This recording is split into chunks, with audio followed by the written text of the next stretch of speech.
मृत्युञ्जयाय सर्वेश्वराय सदाशिवाय श्रीमन्महादेवाय नमः।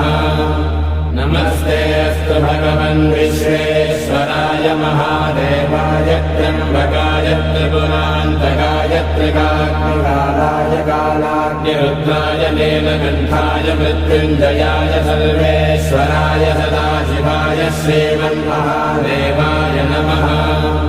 नमस्तेऽस्तु भगवन् विश्वेश्वराय महादेवाय त्र्यम्बकाय त्रिपुरान्तकाय त्रिकाग्निकालाय कालाग्निरुद्राय नीलकण्ठाय मृत्युञ्जयाय सर्वेश्वराय सदाशिवाय श्रीमन्महादेवाय नमः।